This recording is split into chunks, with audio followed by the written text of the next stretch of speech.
Brahma, Guru Vishnu, Guru Devo Maheshwara, Guru Sakshat Parabrahmam, Tasmai Shri Gurave Namaha. Sadasiva Samarambam, Shankaracharya Madhyamam, Asmadacharya Paryandam, Vande Guru Paramparam. Sakana Vavadu, Sakano Punaktu, Sakaviryam Karavavake, Tejasvina Vadidamastma Vatvishavake. Om Shanti Shanti Shanti. Vasudevendra Yogindram Nattva Jnana Pradam Gurum Mukshunam Hidarthaya Tattva Bodha Abhidiyate. Namaskaram.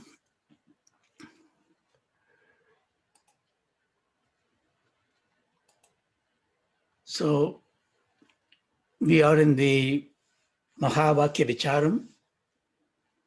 Let's see whether we can come to a conclusion today on this particular heading.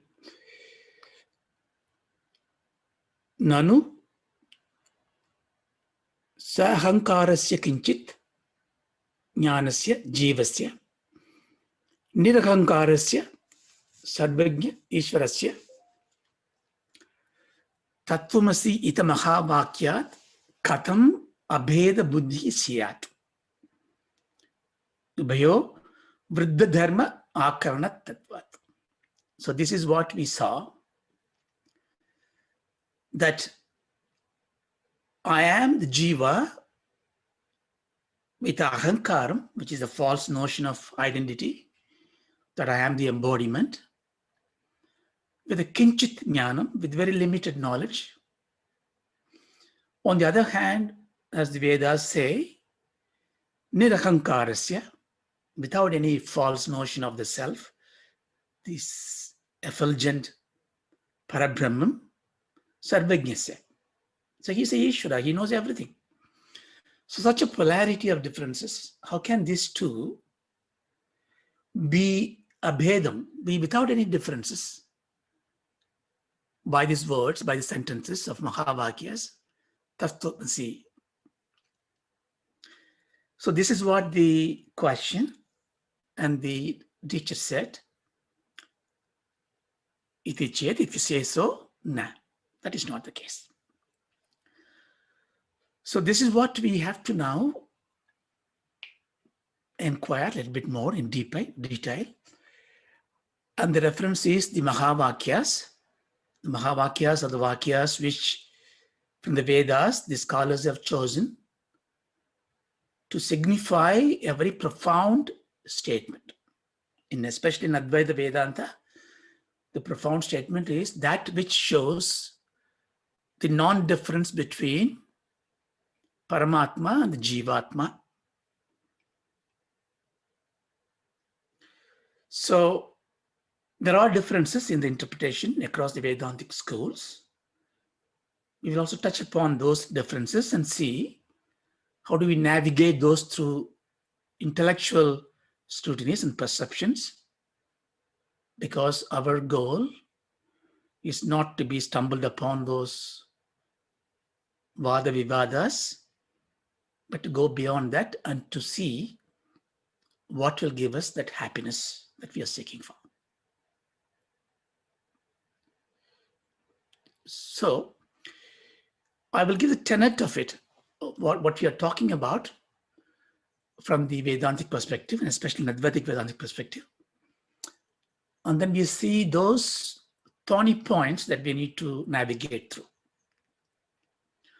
Brahman is that which is everything. In that, there is no difference in any school of thought in Vedanta. The Upanishad or the Vedanta, as we discussed, deals with three things. What are they? Of course, us, the Jiva, the Jagat, the world, and the Ishvara, the creator of this world, or the Brahman. So we use the word Brahman, Ishvara interchangeably. So Jiva, Jagat, Ishvara, Vicharam is what we are embarked upon. So we saw the Brahman is a cause of the world. We've gone through this in the Srishti Vicharam earlier. And then we come to the understanding the Brahman is the Adhishtanam. Adhishtanam means the basis upon which the Jagat is projected. Adhyasam. Adhyasam means, okay, Adhyasam is a very Advaitic term, but let's take the first part. It is a projection of the cause into an effect. You must remember the discussion we had. The causal relationship between the cause and the effect is to see how a cause becomes an effect. So therefore, the Adhishtanam is this underlying basis. The Nama Rupam is the Adhyasam. If you take a golden necklace, the gold is the Adhishtanam. The bangle form, the chain in the, whatever, the ring, all those names and forms are the Adhyasam. Why we call it Adhyasam? Adhyasam is actual literal meaning is an erroneous understanding of the root. We don't take it erroneous here, we take it as an apparent reality, a mithya. Because the ring, if somebody gives you, this is a bangle, I say, okay, leave the bangle with me. You can take the gold away. Would we be able to do it? No. Because the form on the name is inseparably sitting on the gold. So the gold is Adhishtanam, the name, the form is Adhyasam. We make use of the Adhyasam, we make use of these names and forms because the empirical reality, we live in Dvaita Bheda. We live in multiplicity. We transact, like we transact in a dream, we transact in this world. Therefore, don't get confused between these two aspects of it. So therefore, there is a relationship between the world and the Brahman.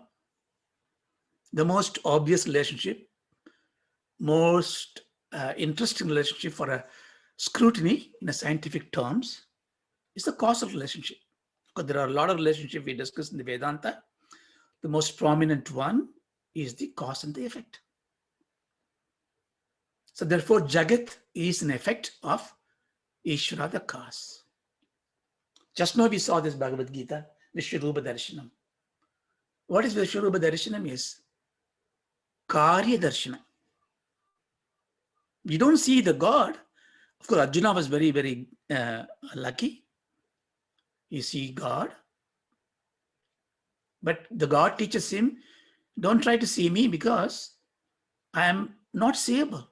I am beyond the vision. I give a very, very special prism to look at me, but you look at me at all my effects. So the Karya Darshanam is Karana Darshanam. So Vishwarupa Darshanam, the only lesson we need to take from the chapter 11 is that God is teaching us that don't try to see me with the physical eyes. Of course, you can try because there's a motivation for you. But you are a lot more comfortable by realizing that I exist in everything. That which we ignore, in the great singers, poets, and the seers see God in everything. That's a Vedantic view.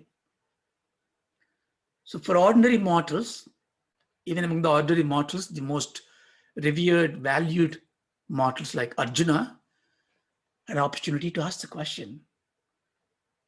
So the relationship, for what I'm saying here, is the relationship between the world and the cause of the world, the Ishvara, is analyzable in a cause and effect. But if you take the causal relationship, you come into a problem, the problem of infinity, problem of recurrence, that what is the first cause?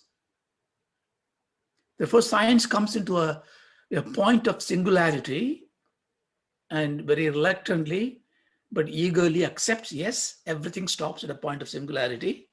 Therefore, instead of looking for the first cause, I look for that singularity and the God particle. So they change the definition of the problem so that they can continue to pursue the impursuable, and therefore they define the singularity. Then they come into the problem. If you come to singularity, then that means you come to the point of time. Therefore, the time origin, the origin of time zero. How can you define that? That's science. Let's not go there. So therefore, Vedanta therefore decided that, yes, because when you look at the effective analysis, Karya Darshanam, and if you try to analyze it, it will be an indefinite loop. Therefore, we leverage on the Jagat. We make use of the Jagat. Jagat is for us. Therefore, we leverage on it, study to the extent that is usable for you. Very important. Even the sannyasi don't ignore the world. They ignore the attachment to the world. If they ignore the world, why should they live in the world? Why should they go and take bhiksha? You have to take bhiksha. You have to make sure that your body is surviving. That's why, there is a story in Upanishad where he even goes there and begs food and eats from somebody's eaten food. So chishta is fine. Abad dharma. So the world is something that we need to use, leverage. But you realize that it is an effect. It is mithya. It will come and go. Therefore, analyzing the world is an indefinite process. It's not going to help you anywhere because it's an effect. Therefore, we turn the direction towards the cause. But who are we? We are the jiva. So therefore, the first step is we are also created by the God, like he created the world. That's where many of the religions take. Therefore, there is a master. He creates it. A creation means it comes in at a particular time. Therefore, it will go and die. Therefore, we are immortal. We'll die. And it is very evident because people die. They don't exist anymore. Therefore, very simplistic approach is, for this you don't need Vedas. You don't need Shastras. Because we have knowledge, we can see it. Everything is born and everything is dead. Therefore, the very simplistic Dvaitavada that God created everything. Therefore, everything is a creation. It has got a beginning and an end. Forever, we are at the mercy of the God. That's it. Fine. You can live there like this. You can have an indefinite time of cycle of birth and death. If he creates it, he'll take care of us. If he needs to kill us, let him kill it. Let him kill us. That absolute fatalistic surrender looks very, very divine, very reverential. But in a way, it is clouded with foolishness. If it is the case, if you give everything away, you don't take responsibility, then you are like a jandu, not a manushya. That's the difference comes in. Narajanmam durlapam. A cow or a pig or a tree doesn't really pray. Of course, at least we think. It gives by its senses. So God takes care of them. A human cannot be like that. We tried, in 70s, those who are there in 70s know that there was a group called hippie movement. We said, why we take all this? It's very profound philosophy they had. Why differences? Why discrimination? Why rich and poor? Why work? Just eat what is there in the nature. Live like any animal. But could they able to do it? No. Why? Because that's the reason Narajanmam Durlapam. You are not just that God has given you an instrument, and he is asking you, rise up, uttishta. Therefore, there is no way you can take this safe fruit. Therefore, don't go by the rule that, okay, God takes care of everything, I just leave it everything to him. You do that in a way of surrender to him, but you have to really try to reach him. So therefore, the relationship between Jiva and Brahman cannot be a simple cause and effect. It has to be something different.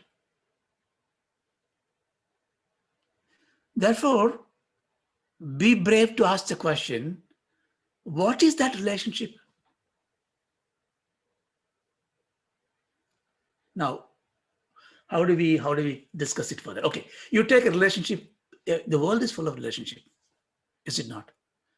If there is not related, there is nothing exist. There is no bond exist. So you have, what is your closest relationship? If you think of it in your mind, who is the most dearest darling related to you? Some say my mother, my father, my loving wife, my loving partner, my lover, my friend, my guru, my food, my dog. So you can expand the relationship. If you take a relationship is measured by a string that attached to, for example, the more longer the string becomes, it may be more thinner because the person is more distant, but the intensity may be higher. You think of your mother who is not with you now, who is in a distant land, or she passed away, whatever. The intensity of love extends because the time and distance go away, far away. If you need to apply the Newton's theory of relativity in life, it's not just for technology to bring new tools. You need to apply it. And Mahapariva in Kanchi said very beautifully, you apply the theory of relativity, time and distance in relationship. How? When death occurs, when somebody who close to you is gone, intolerable sadness comes in, but we have survived it. Because the same person's death after 13th day, you have a sweet is served, Graha Yajnam is done, a year passed and a Shraddham happened, sweets are performed, served, and year that the ceremony comes as a ritual, a joyful ritual. It's the same death tragedy. What happens? The time and distance have redefined the relationship as a very sweet memory. So if you can actually bring that ability to manipulate time and distance in your relationship, even a death occurrence, a tragic occurrence can be seen as a joyful occurrence. I'm digressing because I wanted to give you some insight here. But now you come back to relationship. Okay, I mapped my mind map, I put my chart and I put mine in the center, draw all the relationship. So I always have a thread to connect to who I'm related to. Therefore, if you talk about relationship, therefore, there is an entity other than me. You never thought that you are related to you, have you? In your chart, in your mind, did you ever think of the dearest person to me is me? It sounds insane in our empirical world. We don't say I am related to me. No. If you look at the Mad magazine, it used to be a Mad magazine in many, many years back. I used to love it. The little doodles there, and it says, am I somebody's bad dream? So profound it is. So the relation to myself, for an analytical point of view, I say there is a relationship, but in reality, there is no relationship because I am not different from myself. So where I'm driving to, therefore, if I am looking for a relationship, even the closest relationship brings at Advaita, a difference. So therefore, between Jiva and Brahma, the Vedanta says, Advaita Vedanta especially says, Jiva Brahma Aigya Jnanam. The Jiva and Brahma, Brahman here, the relationship is called Aikyam in Sanskrit. Aikyam means merging is one thing, which basically means no different. 8 is 8. I can't write an equation 8 equals 8. I can write it, but it makes no sense. That's not a relationship. It is just the same. But if I have to say 8 equals 6 plus 2, you may say, no, it's 5 plus 3. Somebody says 7 minus 1, 2 times 4. Now you see, the same thing needs an equation. Same thing needs to be analyzed. Why? Because we have lost the ability, or we don't have the ability to see 8 as 8. Our forms have changed, our perception have changed. Vikaram, vikaratvat. That's the reason why we see the differences in everything else. And we need differences to enjoy. We need relationship to enjoy. If there is no relationship, then there is nothing to enjoy. Therefore, we create relationship, we create differences. That's the reason why, you take a garden. I have a beautiful garden. I cannot just put white flowers everywhere. I don't want differences. No, I want differences. I want white, pink, blue. But we fail to appreciate differences when you come to empirical life, because we have racial differences, color differences, caste differences. On one hand, we want differences to appreciate. Other hand, differences becomes a negative factor. We are not proud to say, well, I am this particular sect of people, because you are afraid, politically incorrect, because, oh, that's a racial discrimination. I can't say, nowadays, be very difficult to say. Even you can't say it's a man and a woman. They say sexist remarks sometimes. How bad that we have become in misunderstanding the value of differences.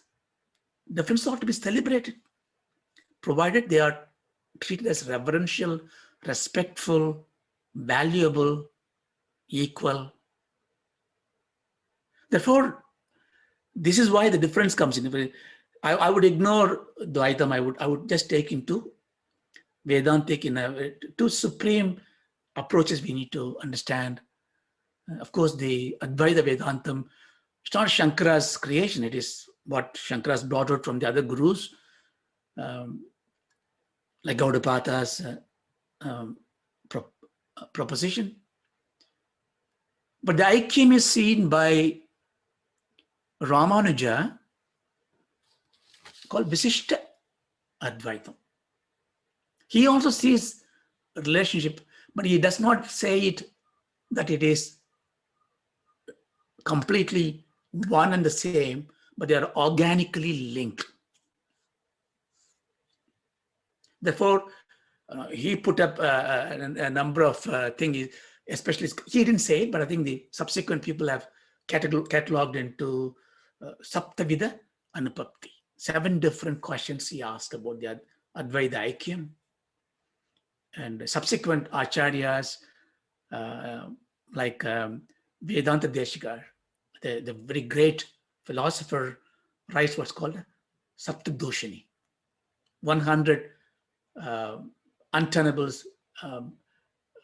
critics about this Advaita Vedantam. And I know I think Nachur, Ananda Krishnan wrote about Saptabhushini in response to that. See, in those days, the times were such that, you see, in Vedanta, it's an intellectual pursuit in one sense. In everybody's proposition, there's a Purva Pakshi. There's a question asked. No, how do you say this? This is not right. Then the Purvapaksham is given a response in it's called Akshebam. Respond to that. No, it is this way. Then they go, no, this is this way. So with the great reference, respect, they bring out a different truth from the same thing.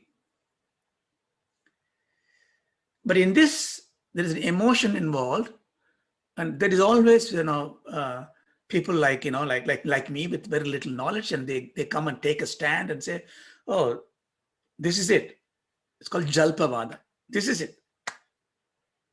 What I said is right. Nothing is right anymore.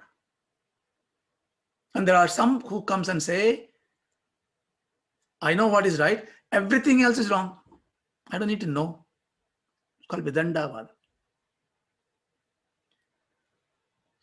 This happens even today. This happens. I mean, if you go to internet or go to the study circles, and there are these intellectual people who are able to quote left and right from very things, and they are in the Jalpa Vedantavada. I'm not going to go there, but I wanted to bring out very important aspect of it, because Advaitam means there is no difference. Ekam Advaitam, there is no duality. How can it be? If I tell you there is no duality, I'm saying it in duality. Is it not? So why having a concept which you cannot express in the domain of the concept? Is it not? If I express this non-duality to express to you, then it is duality. Therefore, Advaitam becomes Maunam. You can't express it. So when I don't express it, then there's expression less. Does it mean non-existence? No. Ambal is called Vimarsha Rupini. Why? Because the Parabrahman is not expressing anything in the way that it is expressed in our colloquial understanding, in forms and the shapes and the names. But everything is expressed in the world. Therefore, she expresses everything on the Parabrahma. So what is the Drishtantam for it? We have to go back to this example of dream.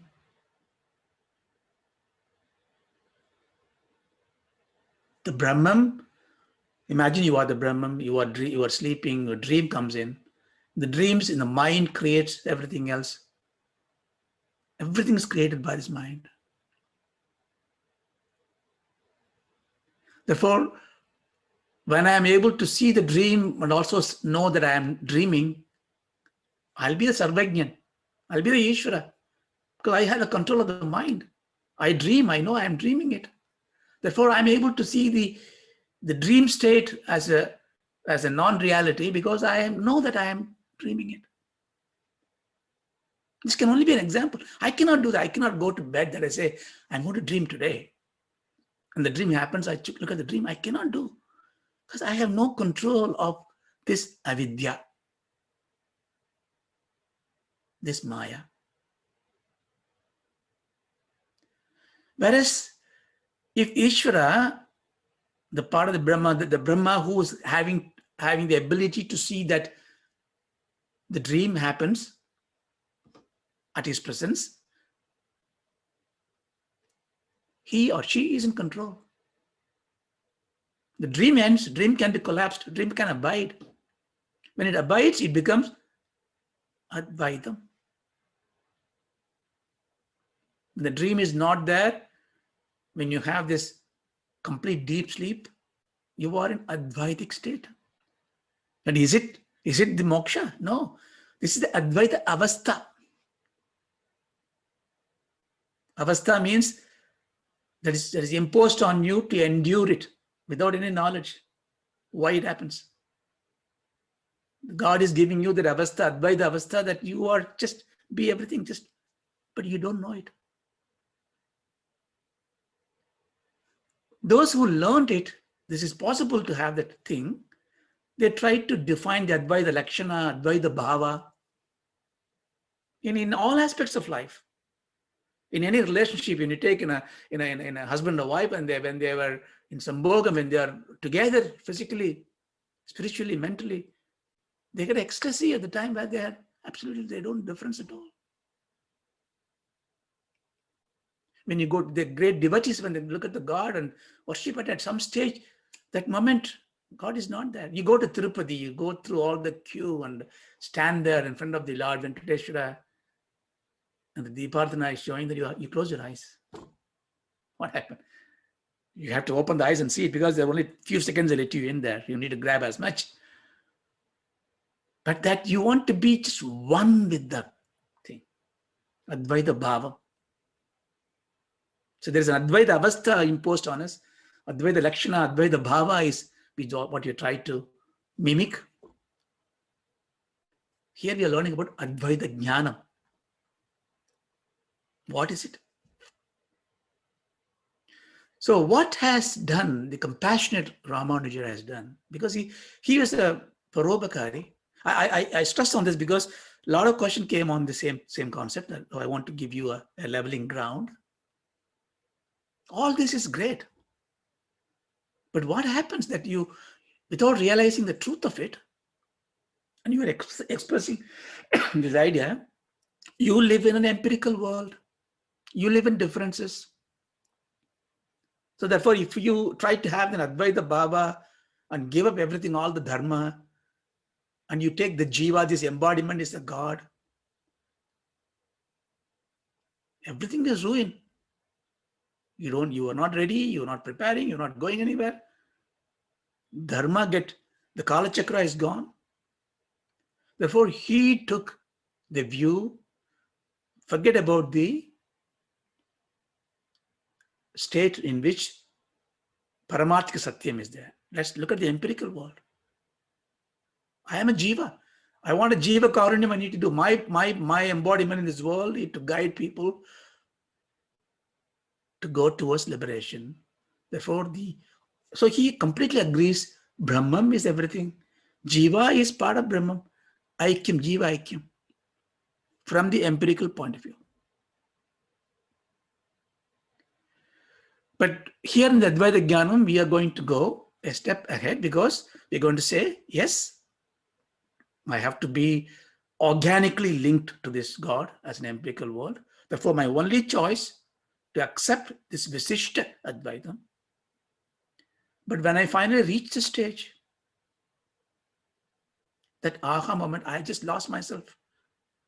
That Advaita Siddhi will come to me. So therefore, how we approach it, what we take, how we apply it, that's a different process. That's why the bhakti is given, surrender is given. So we will not talk about this now. But we are not talking about what is it Advaita Jnanam. For that, we take the Maha Vakyas as the guiding factors. But why this is all centered around me? Should we not talk about myself and Ahankara? I should just talk about, and should read the Shiva Purana, Vishnu Purana, talk about the gods, their prolific nature in the world, their divine play. No. What's the point of learning all that thing? What is it for? Who is it for?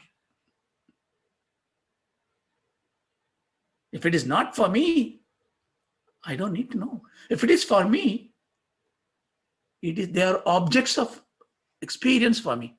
Therefore, I should know me. I am the center.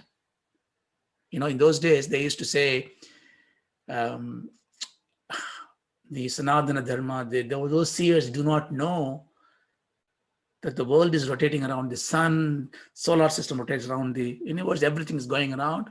We are not the center. They were all fools, they said. And then also our scholars quickly adjusted, we got a perfect alibi for everything. Whenever there's a scientific quoted so-called scientific study, we immediately go back and correct it, rationalize it. No, we did not mean that way, we mean this way. We don't have the tenacity to say, no, they are right, because we don't understand. There's absolutely nothing wrong to keep the earth as a center. There is a mathematics completely on this. See, in everything rotating in a model, your origin can be anywhere. In mass, you can shift adhyasam, you can superimpose anywhere. Any part can be, as long as you know the dynamics of everything. What is the speed of the earth rotating? What is the speed of the sun? What is the speed of every planet rotating? Then I decide to make my center of universe as the earth. In fact, that's a lot better science, because your object of reference is where you are. Therefore, there's a vector delay between my keeping sun as my center. But this Shastra has been lost. People don't respect it. It's all there in India. So therefore, you can have anything as a center. What could be the center for my study than myself? Therefore, Jiva Vicharam is very important stuff. There is this Upanishad called Kaivalya Upanishad. This is not in the part of the top 10. I think it's a beautiful Upanishad, and there is one mantra, Mayyeva Sakalam Jatam, Mayi Sarvam Pratishtitam, Mayi Sarvam Layam Yati, Tat Brahma Advayam Asmi Aham. Mayyeva, just in me, Sakalam Jatam, in me everything is born. This is the Upanishad seer says, and when you recite, you say it. But this is exactly what Lord Krishna said. We were just listening to chapter 11. Mayyeva Sakalam Jatam. In me, everything is born. In me, everything is nurtured. In me, everything is layam. Everything is get merged. How do you prove it? I exist in front of you now. You listen to me. But I exist in you. In your consciousness, I exist. If you're not able to, if your consciousness is not in me, I don't exist for you. When you get up, when the first awareness comes in, the world is created by you, for you. Lokaha. We talked about it before. The lokam. Look, the root word look is to perceive. Your experience, your world is your creation. Don't be afraid, just take it. It is not being rude to God. We've been talking so long about God's creation. Now we say that, no, it is for me, I take it.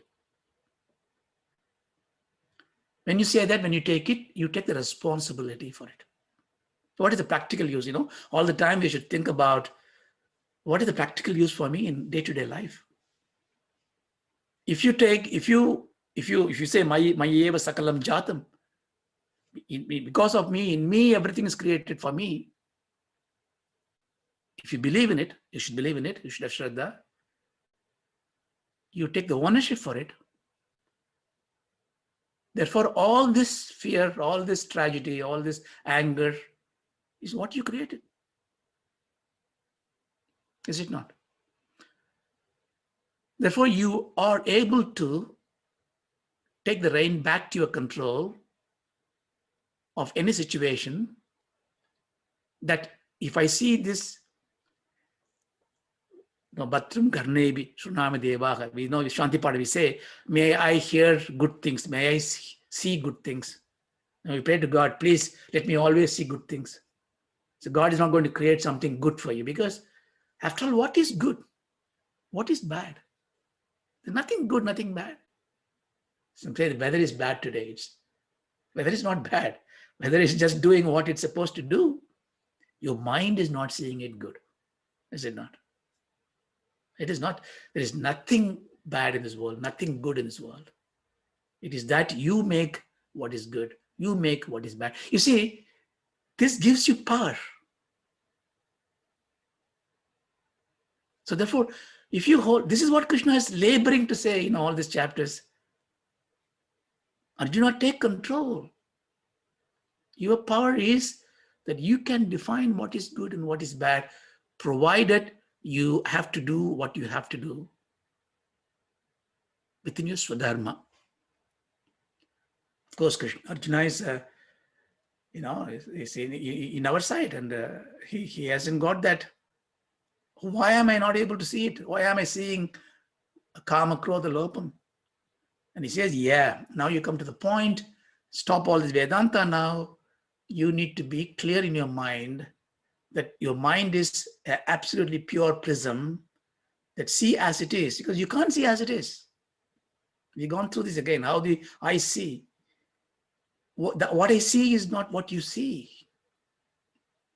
We come to a commonality of adjustments. Yes, if it tastes and gives this kind of sensation, that be called sweet. My sweetness is not your sweetness.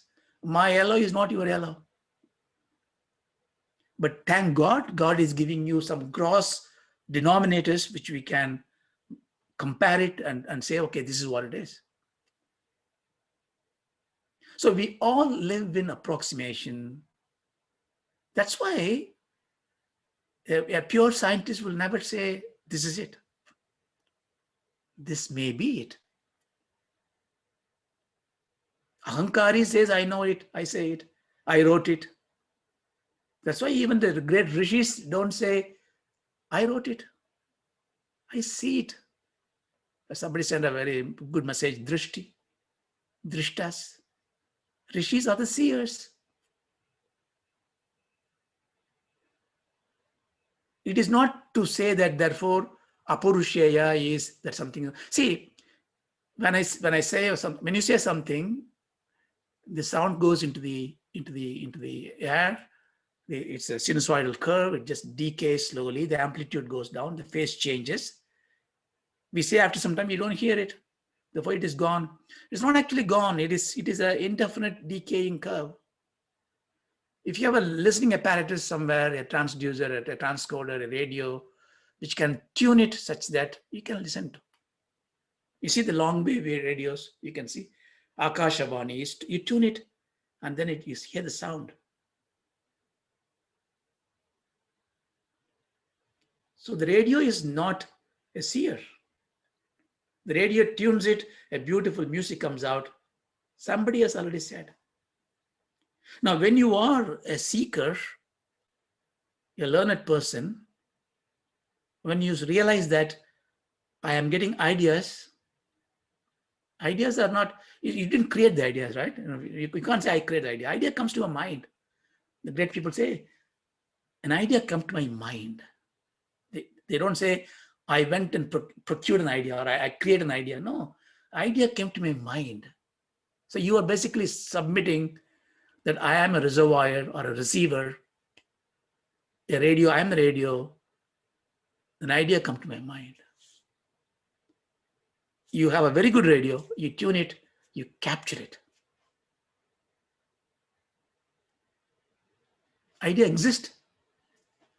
Shabdam exists. Apurusheya, that is Veda. Shruti, what is heard.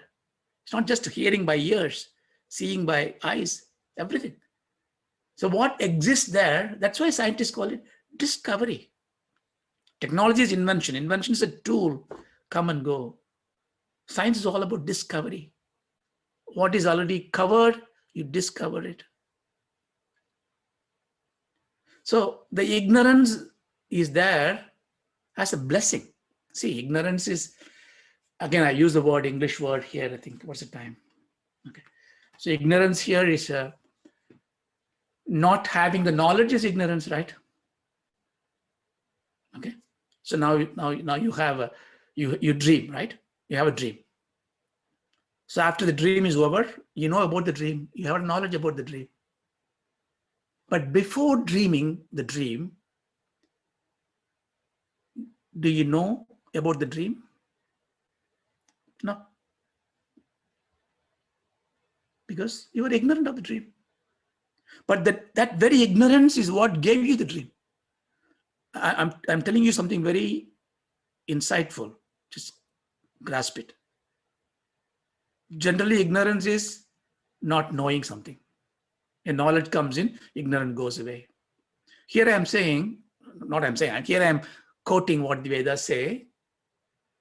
Ignorance give birth to this dream. I was not knowing that I will have a dream. I go to bed, the dream came to my mind. Because of my awareness, I can able to record the dream. Then the next day I am able to have the dream knowledge. Where this knowledge came, the Vidya came in from the ignorance. That ignorance is bliss because I did not know the bad dream I'm going to have. How wonderful, I didn't know this nightmare. Blissful. See, the Vidya and Avidya, the ignorance is not just a low class fellow, I need to get rid of it because ignorant fellow, we say. But now we look at the ignorance as a womb of everything. Then it becomes a reverential state. So my ignorance of not happening in my world is the causal body. My avidya is a womb. It produces things. But when this womb is the Hiranyagarbha's womb, it's a whole thing, the universe's womb, it's called Maya.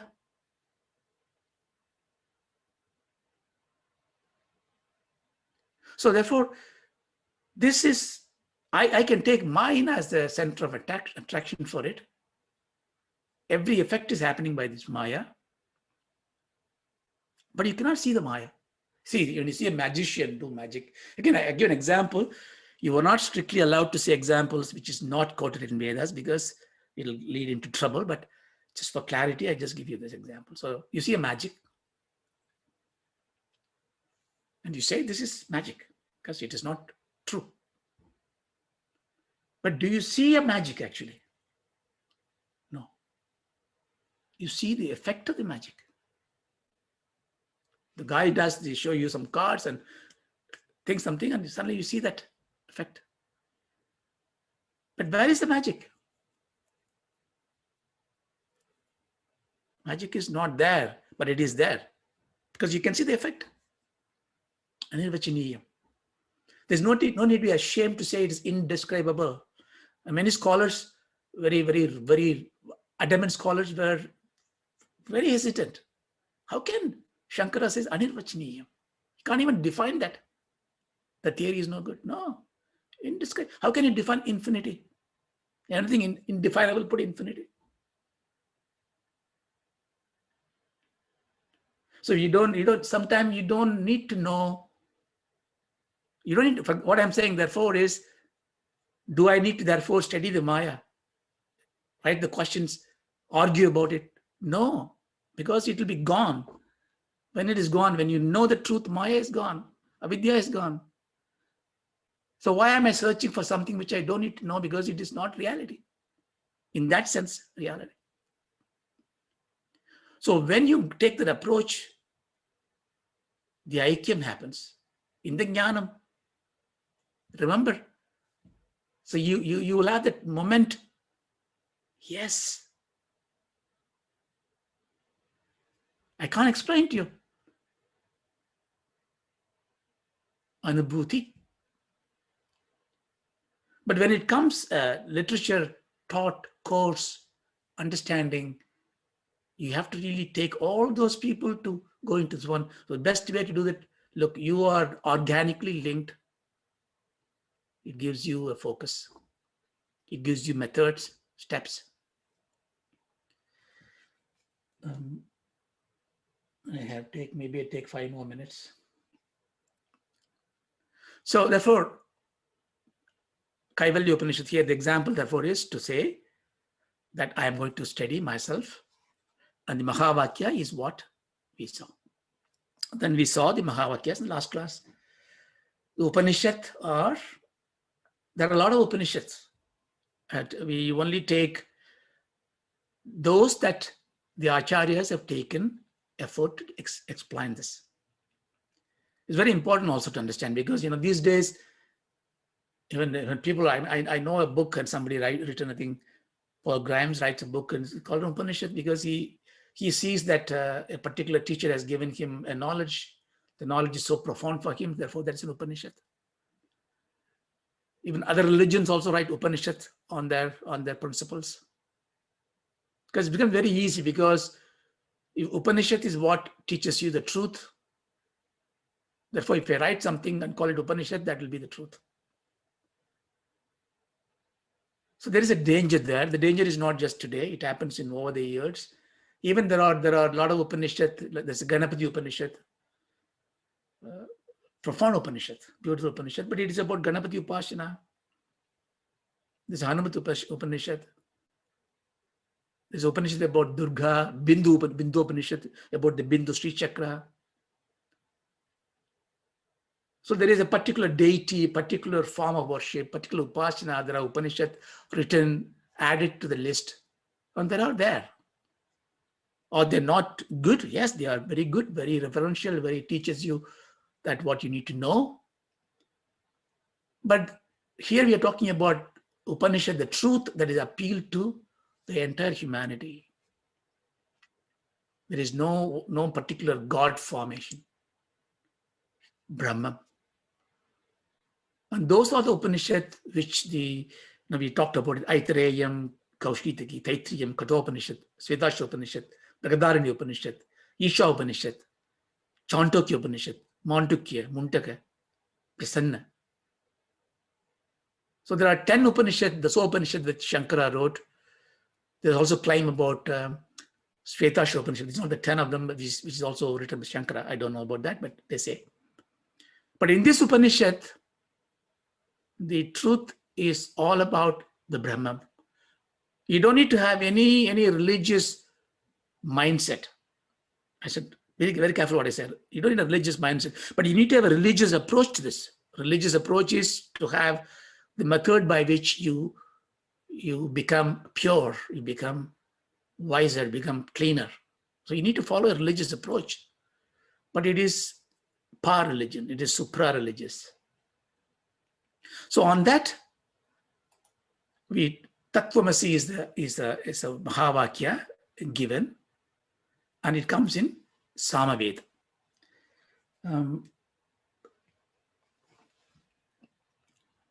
I wanted to give you a little context and a story before we get into, again, a very dry, apparently dry, abstract discussion on it.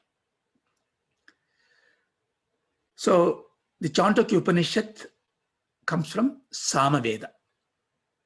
So there are 4 Vedas, Rig, Yajur, Sama, Atharvana Veda.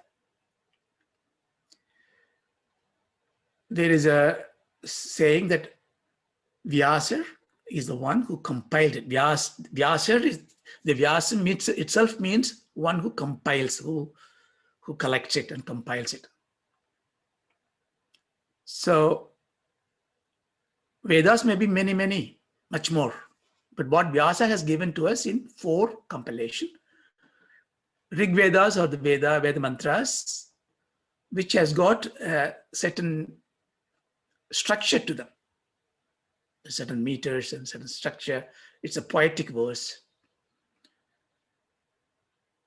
Yajus gives you a text about elaborating the many part of what the Rigs say, but in the form of dharma, karma, brahmana, yajna, all that is needed to conduct life in this world and here and hereafter.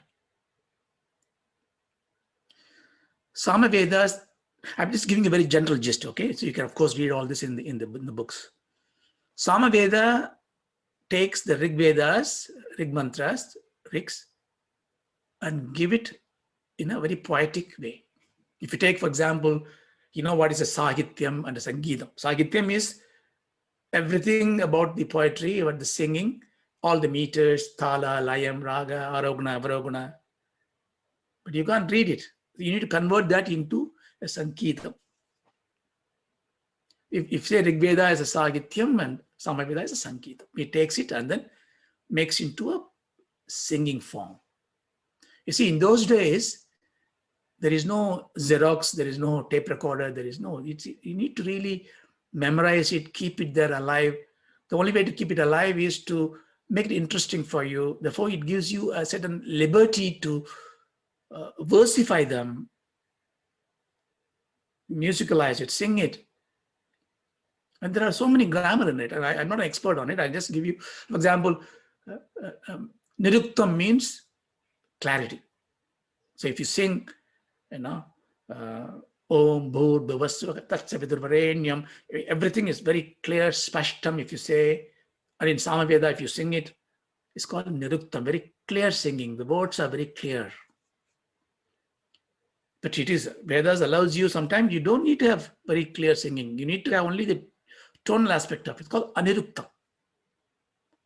So Veda says, it even says, if you are singing to Brahma Upasana, you sing in aniruktam.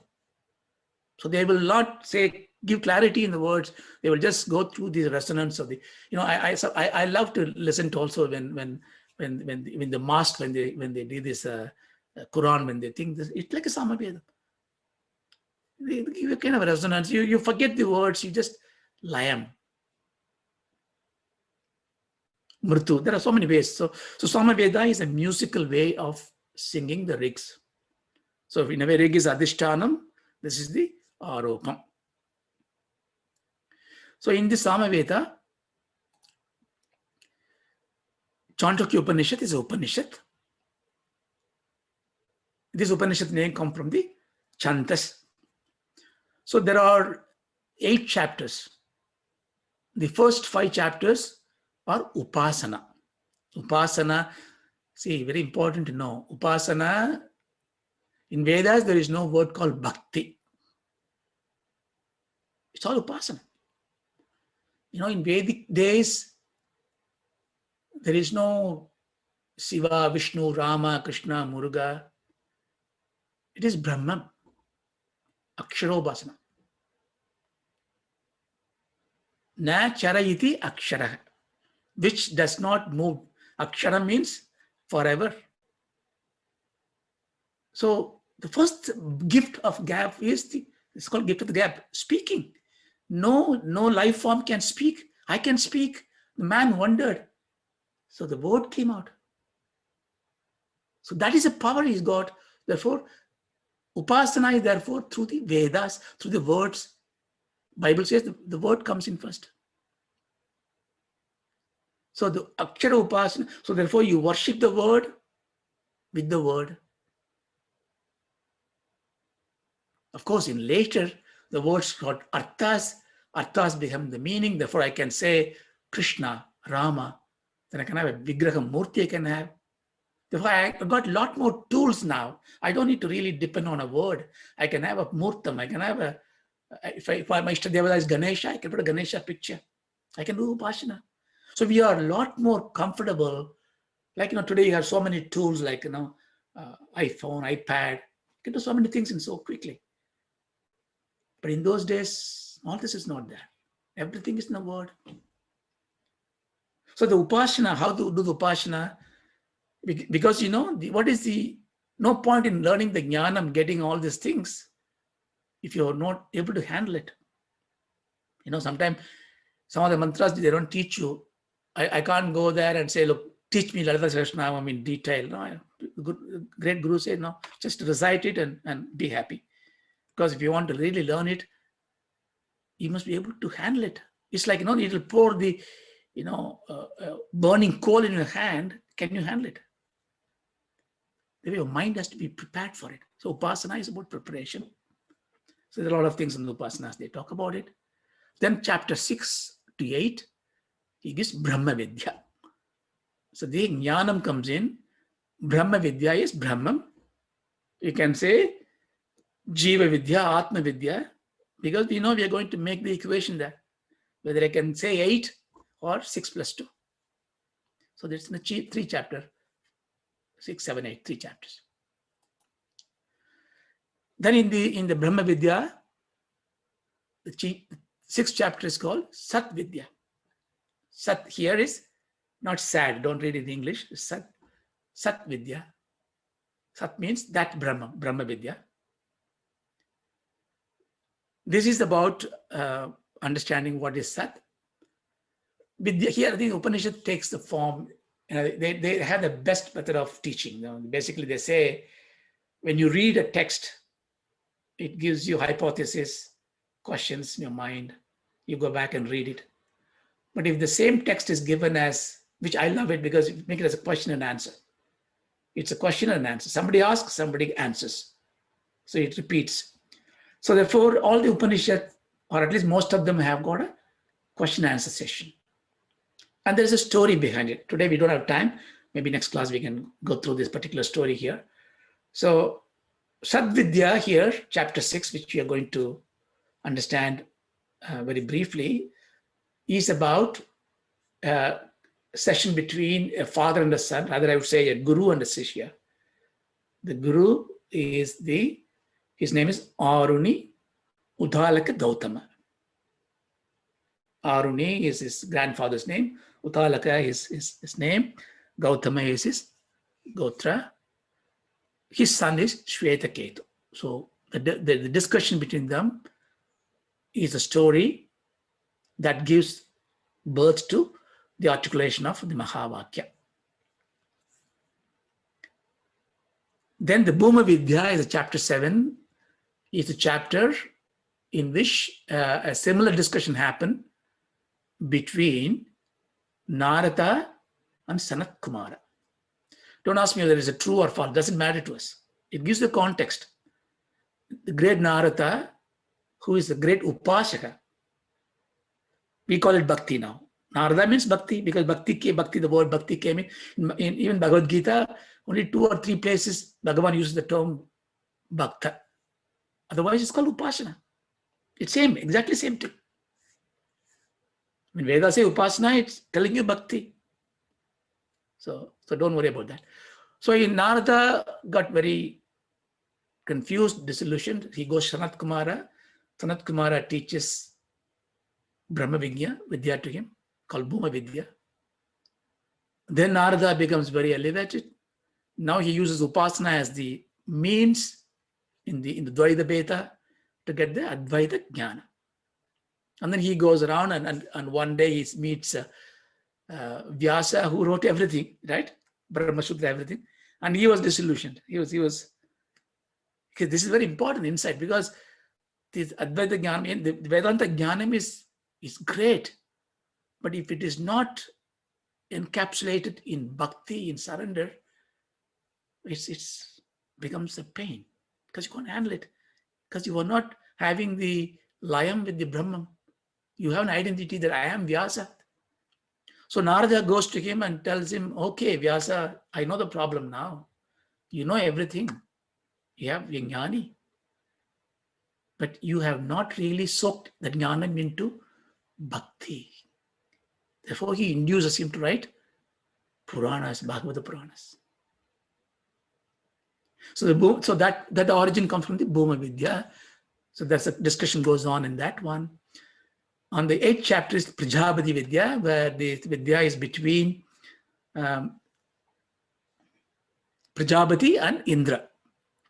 So Devendra comes in, he asks some questions. I think it's all interesting stories. I mean, when we have time, we can look at those things. But the story, the context of the story sets the scene. The story is not important. And then the question that takes up there. So the Tattvamasi Mahavakya in the Sadvidya Upasana itself is taken as a, great scholars teach you. And if you go to, libraries and internet, you can find so many texts on it. But in this chapter 6, there are 16 sections. The first section is a story. The story is, as I told you, the story of Shvetaketu. We will just briefly talk about the story next week, maybe 5-10 minutes. Then the section 2 to 7 is giving you the cause. What is the cause? Brahman, Jagat Karanam, which I showed in a simple example on the slide before. So it talks about how Jagat Karanam is Ishvara Brahma. We will not study. We already talked in the Tattva Bodha. how it is. So that is gone. Then he comes to say that Tattvamasi is you. Because in the chapter, the first verse start with Sadeva Saumya Idam Agra Asit Ekam Eva Advitiyam. You will see that in the next class in detail. But I think what it means is Sad Eva, that Brahman alone, Saumya means, oh my son, oh my dear one. Idam Agra Asit Ekam. Agra means before. Here before, what existed? Asit, this Sat alone. The Brahman alone existed before. Ekam Eva, that alone is Advitiyam, that alone existed. So he's basically starting his teaching with the word Sad. That's why it's called a Sad Vidya. We will see the meaning in greater detail. So what we have today tried to understand is that we are looking at the relationship between Jiva and Ishvara. This relationship is called Aikyam. The Aikyam can be an organic union when you look from the empirical view, Visishta Advaitam. It could be a Sarvajnam, basically it's a completely one when you see from the Paramarthic view. But both views are important to understand. So we will pursue the knowledge of this, Advaita Jnanam. When we say that, when you listen to the word sentence Tattvamasi, that Kshanam you become that. I'm not happening, it's not happening to me, and it will not happen to us until such time we have understood Sadvidya and performed the upasanas to become with such a mind. Now, it does not matter, we will be there one day, but here we are getting the golden chest. The keys are given to you, the keyholes will be shown to you, but we don't have the capacity to take the key and unravel it until we find the teacher, the guru. The teacher and guru will not come to us because we must become a Sishya.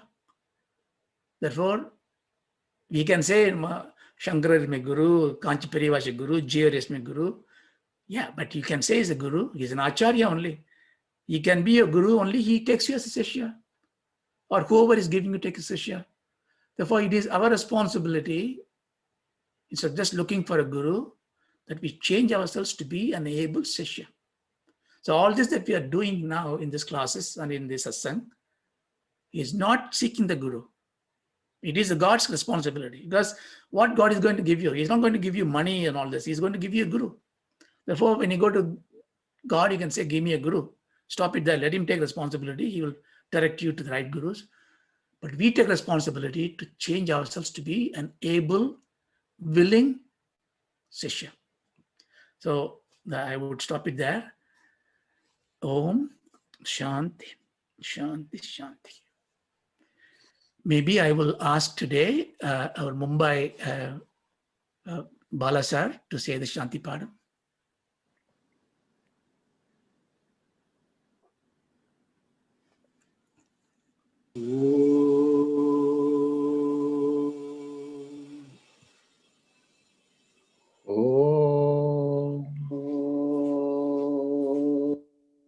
Asato mam sadgamaya. Asato ma sadgamaya. Tamaso mam jyotirgamaya.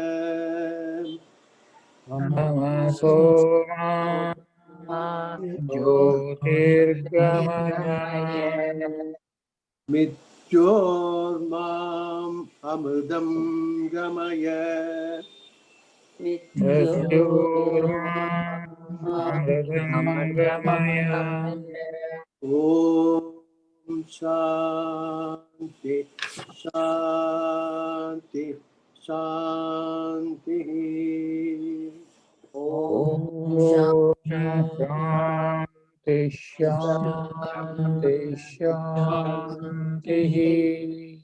Namaskaram. Namaskar. Thank you. Thank you. Namaskaram. ரொம்ப நல்லா இருந்தது.